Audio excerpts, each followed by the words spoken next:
नमस्कार दोस्तों। आज मैं आपके लिए एसएससी सीजीएल एग्ज़ाम 24 सितंबर फर्स्ट शिफ्ट का एग्ज़ाम समाप्त हो चुका है। इनमें पूछे गए सही प्रश्न मिल चुके हैं जो आपका 100% रियल और ऑथेंटिक क्वेश्चन है। और जिन्हें पीडीएफ चाहिए वो हमारे टेलीग्राम या व्हाट्सएप ग्रुप पे जुड़ सकते हैं।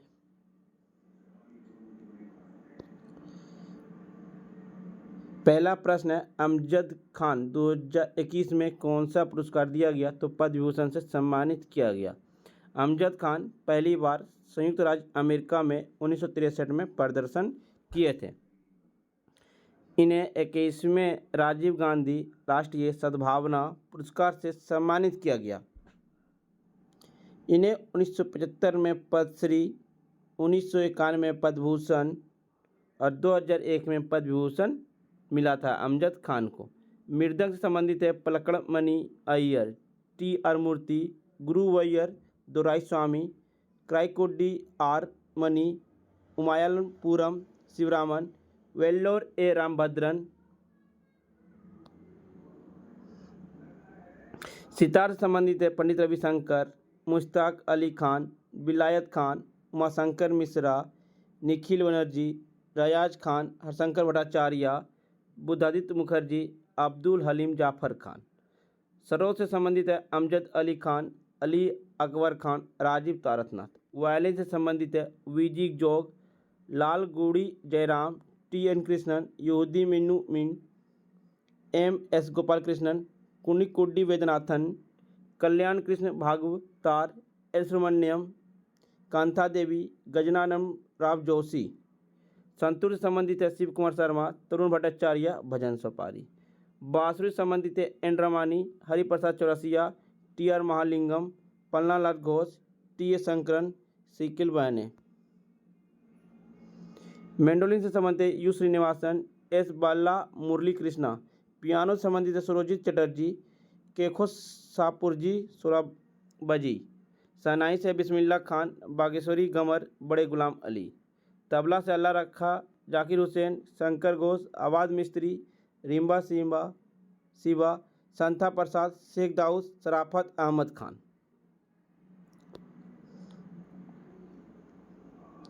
जे हो सॉन्ग के लिए ग्रैमी अवार्ड किसे दिया गया? ए आर रहमान को दिया गया।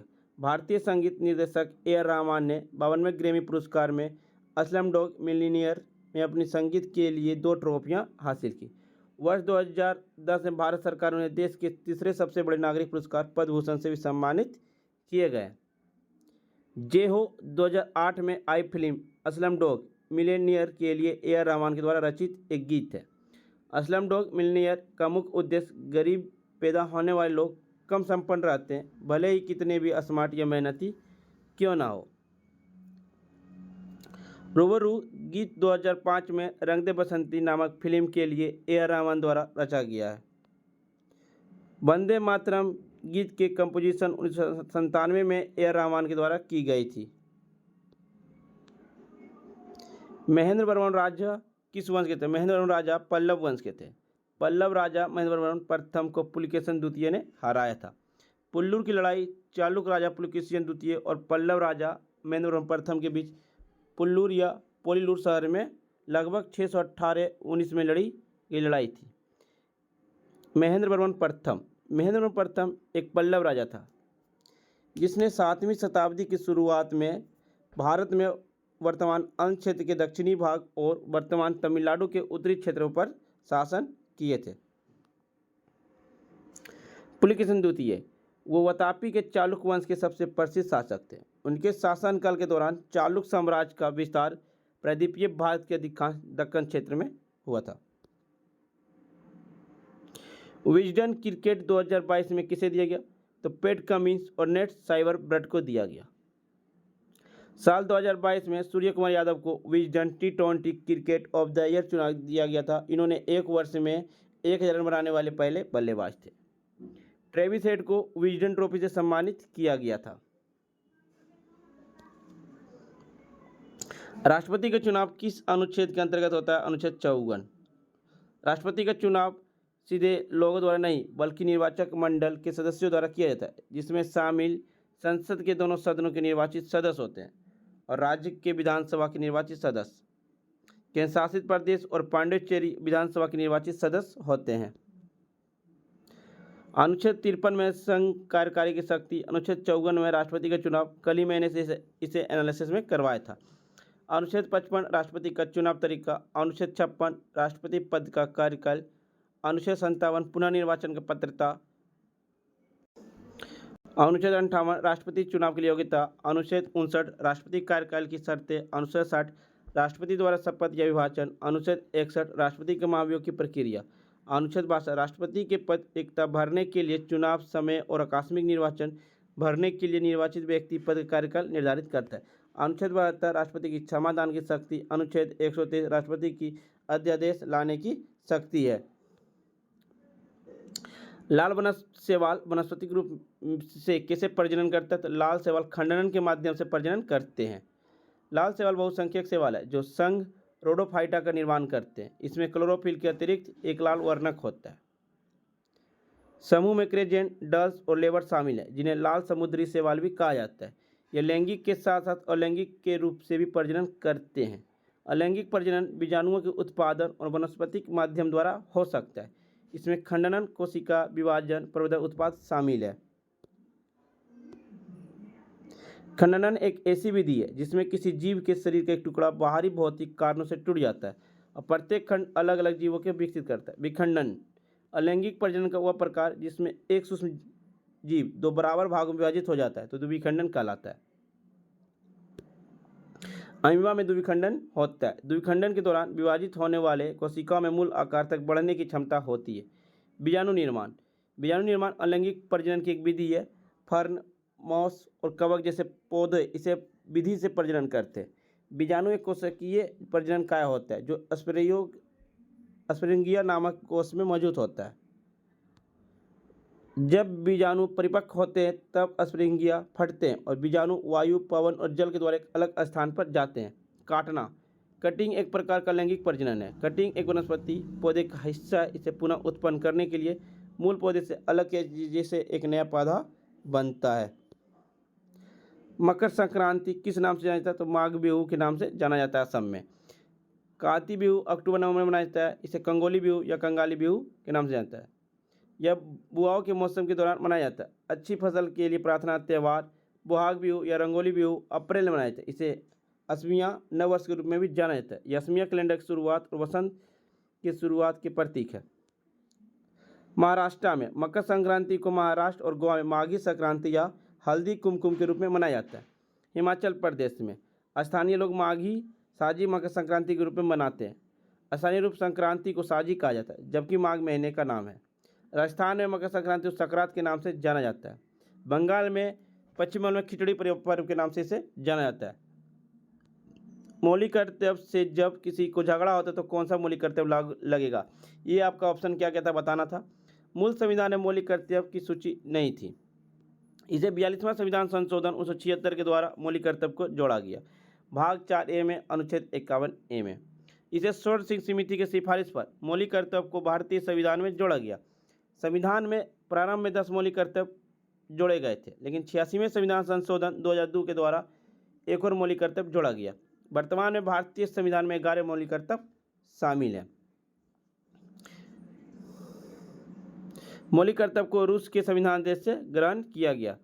पहला मौलिक कर्तव्य है राष्ट्रीय ध्वज, राष्ट्रीय गान और भारतीय संविधान के सिद्धांतों और संस्थानों का सम्मान करना। दूसरा, स्वतंत्रता के लिए लड़ाई के प्रेरित करने वाले उद्दान सिद्धांत को बनाए रखना और कायम रखना। तीसरा है भारत की संप्रभुता, एकता और अखंडता को बनाए रखना और उसकी रक्षा करना। चौथा है राष्ट्र की रक्षा करे आवश्यकता अनुसार राष्ट्रीय सेवा। पांचवा है धर्म, भाषा, आस्था या वर्ग में मतभेद के बावजूद सभी भारतीयों के बीच सद्भावना, साझा भाईचारा की भावना करना। ये राइट आंसर इसका पांचवा आपका हो जाएगा। छठा में समग्र रूप से राष्ट्र की समृद्धि, सांस्कृतिक इतिहास की सराहना करना और उसकी रक्षा करना। सातवां है जंगल, झील, नदी या वन्यजीव सहित एक स्वस्थ पारिस्थितिकी तंत्र को बनाए रखना, साथ ही सभी जीवित चीज़ों को प्रतिदाय दिखाना। आठवां एक मानववादी दृष्टिकोण, एक वैज्ञानिक मानसिकता और सुधार की भावना को बढ़ावा देना। नौवां है आपका सार्वजनिक संपत्ति की रक्षा करें और हिंसा से दूर रहना। 10वां व्यक्तिगत सामूहिक प्रयास के सभी क्षेत्रों में उत्कृष्टता के लिए प्रयास करना ताकि देश लगातार प्रयासों और सफलता की अधिक ऊंचाइयों पर पहुंचे। 11वां है अपने बच्चे या प्रतिपाल को 6 और 14 वर्ष की आयु के बीच शिक्षा प्राप्त करने का अवसर देना। 2002 में 86वें संविधान संशोधन के द्वारा इसे जोड़ा गया था। अनुच्छेद 21A में निम्नलिखित में से भारतीय किस केंद्र शासित प्रदेश प्रति वर्ग किलोमीटर जनसंख्या अधिक है? दिल्ली में सबसे अधिक जनसंख्या घनत्व 11,297 व्यक्ति पर किलोमीटर। राज्यों में जनसंख्या घनत्व सबसे ज़्यादा बिहार का 1104 व्यक्ति पर किलोमीटर। उसके बाद पश्चिम बंगाल। केंद्र शासित प्रदेश में दिल्ली के बाद चंडीगढ़ और पांडिचेरी का स्थान आता है। लक्षद्वीप का 2013 व्यक्ति प्रति किलोमीटर। दादर नगर हवेली का 698 व्यक्ति। दमन द्वीप का 2169 व्यक्ति। दिल्ली का 11,297 व्यक्ति। चंडीगढ़ का 9,252 व्यक्ति। पांडिचेरी का 2,598 व्यक्ति पर किलोमीटर।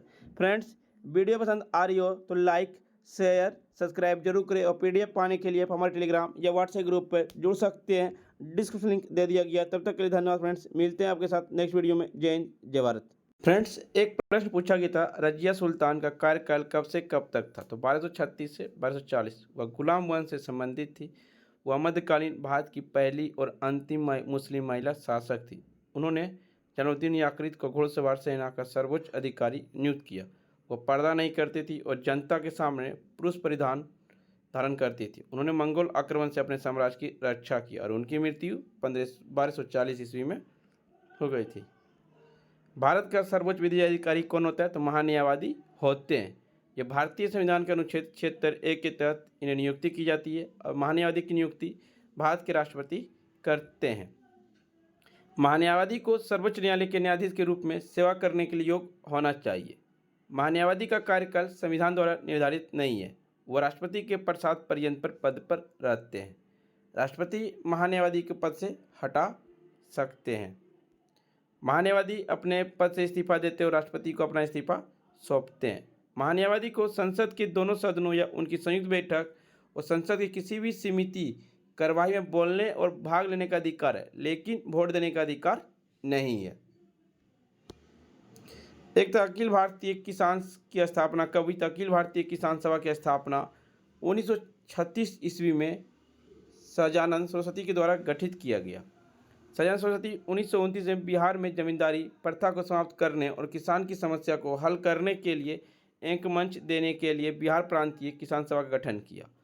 1935 में दक्षिण भारतीय किसान संघ और कृषि श्रम NG रागा और EMS नंबूदरीपाद ने एक अखिल भारतीय किसान सभा स्थायी संस्था बनाई और 11 अप्रैल 1936 को लखनऊ के AKIS को इसके पहले अध्यक्ष के रूप में से निर्वाचित किया गया। फ्रेंड्स, वीडियो पसंद आई तो लाइक, शेयर, सब्सक्राइब जरूर करें।